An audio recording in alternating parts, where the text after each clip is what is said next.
You know, Peter, in international relations theory, there is this theory which we refer to as a frustration aggression theory.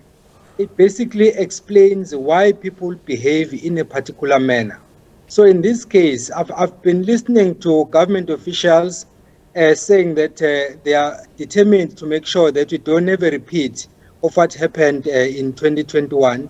And they are even mentioning some figures as to how many people have been arrested and then how many cases have been dismissed and so on and so forth.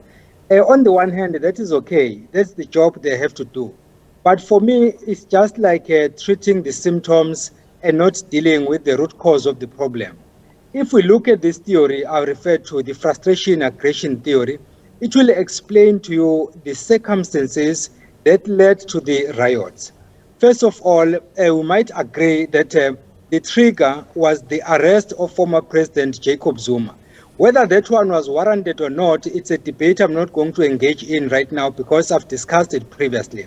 But the reality of the matter is, some, not all of the people who got involved in this particular situation of looting, destroying infrastructure and all of that, are people who did that not because they wanted to, but because they felt they had to. Under frustration aggression theory, they were frustrated by a number of issues, one of which being that they are not employed, and then secondly, we have food prices going up, we have petrol prices going up. So those are the circumstances that will then eventually lead to people behaving in a manner that is untoward. It's not something to be condoned, by the way, but it's the reality that we are faced with. So the bottom line for me, Peter, is that besides just arresting certain individuals, which is good, we have to find out why people did what they did. Because if you don't answer that question, you are going to arrest 1,000 people and then come tomorrow, you find yourself dealing with the same situation if the circumstances have not been addressed. If we look at the life that people were living at that time, the economic times, rate of unemployment, things might seem worse now than a year ago. Does that mean that any spark could kick things off again? Absolutely, Peter. The reason why I mentioned the incarceration of former President Jacob Zuma was basically to indicate that that was a trigger. We're already sitting on a timed bomb. All you needed was just a trigger to make sure that that bomb explodes. Currently, we go as far as a level 6 of load shedding, which is unprecedented. And then petrol prices are going up 1 month after the other, and salaries are not growing up at the same time. So those are the kinds of situations then that in fact would create a fertile ground for a similar situation to happen. Not to mention that, of course, our state security cluster at the time was found napping in that they didn't anticipate such a situation happening.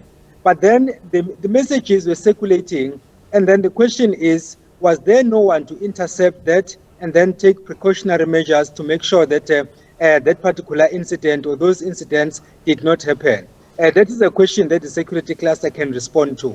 Because it goes back to the point I made earlier on. If you deal with the individuals that you have been able to identify, you arrest 5, there are 20 others out there who might use the current situation, which is, like you correctly pointed out, which is worse than the one that we had last year.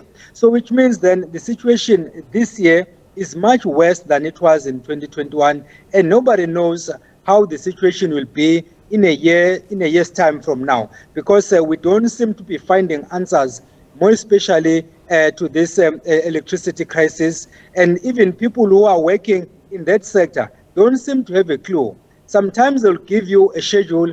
We are going to cut electricity for 2 hours from time X to time Y, but then you find that something different happens. I was in my village, Peter, at Ngwavuma. We didn't have electricity from 7 p.m. the previous day until 9 a.m. the following day. Now you tell me, how do people survive under those circumstances? Luckily for us in the rural areas, we are used to living without electricity because the apartheid government trained us, bad as it was, but we got used to it. Right now, we thought we now have electricity, and then we are used to having electricity, and then suddenly it disappears. and we are stuck. We don't know what else to do. So those are the kinds of situations that we are dealing with. Let's forget about these arrests are good, but they are just part of the solution. If we only focus on the arrest and we don't address the real situations, we are wasting state resources, so to speak. So what needed to have happened between last year and now, for example, to discourage people so that they think twice before getting involved again if riots kick off, if looting kicks off? Peter, whenever you are faced with a situation, you decide between two things. One is to take punitive measures, and the other one is to take corrective measures. Now, if you take punitive measures, they will give you immediate results, but then those results are not sustainable because you have not addressed the real issues. If you take corrective measures, you then identify all the role players, and then you work together as a collective, then you find a long-lasting solution. In this case, for instance, if you ask yourself the question, how did we get here? Where did things go wrong? If you answer those questions, you are in a better position to then prevent a similar situation from happening. If, for example, arresting former President Zuma was wrong, then you have to find out who was involved in that wrong arrest, if it was a wrong arrest. If it was a correct arrest, then it's fine. It means that you can do it again, and then you'll find yourself in the same situation. From where I'm standing, we have not addressed the situation the way we're supposed to. We're supposed to ask basic questions. What caused these riots? And then what triggered these riots? Because like I've just pointed out, the Zuma issue was a trigger, but there were many other issues, underlying issues, that we have not started talking about. All we are focusing on is that we are identifying the perpetrators and we are going to arrest them wherever they are. Fine, you arrest them, we leave the situation outside. Those who are not involved will then do the same thing. So I think that we have not asked the critical questions, Peter. I'm honestly repeating that, and I'll keep repeating it until somebody hears, because honestly speaking, we are in trouble. I'm always curious to understand people's behavior, and sometimes it's easy for us to blame social conditions, to blame politicians, and then I'm reminded of London 2011, and this is the first of first worlds, but they had riots where looting and burning took place, and it just makes me wonder if maybe this isn't just human behavior, and that sometimes it doesn't have to have very complicated reasons, just somebody to push people along. I would say partly correct, Peter, but not totally agreeing with that particular line of thought. Because the reason why people in the UK engaged in riots is because of the same theory that I referred to, frustration aggression theory.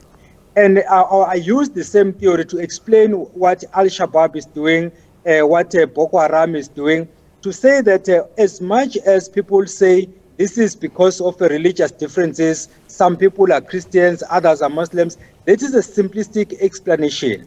A sophisticated explanation is that you look at the main causal factors, not just looking at the surface. What you are referring to that happened in the UK, people were concerned about real issues, genuine issues. And then when their government was not responding to those issues, then out of frustration, then they took the law into their own hands. It was not right in the UK when it happened. It was not right in South Africa when it happened, in KwaZulu-Natal and in Gauteng. So it will not be right if it happens anywhere. But then the question is it right not to listen to people's concerns? Is it right for government not to act? Is it right for local government not to act? Is it right for communities not to do what they are supposed to do? Because part of the reason, for instance, why we find ourselves in this situation is because we expect government to perform miracles. The question I asked the other day when talking to some of your colleagues was, who is government? Because the people who are in government are people who reside in our communities. Forget about the fact that when others are elected as members of parliament, they forget about their bases. Some are coming from rural areas like mine, but then once they are members of parliament, they forget about that. But then the reality of the matter is, whenever we have a situation like this one, the blame game should not be there. In other words, government should not blame the people they are leading. And then those who are led, you and I, should not blame the government, because the government cannot solve all our problems. We all need to pull together and then have a same mindset. Otherwise, we'll keep blaming one another and the problem will keep cropping up one day after the other. Professor Mngomezulu, we're going to have to leave it there. Thank you so much indeed for joining us on the program, sharing your insights with us today. Thank you. All right, that's Professor Bheki Mngomezulu reflecting a year on those riots that took place, the looting, the violence that took place this time a year ago. More than 300 people lost their lives. And the questions being raised now are, have lessons been learned?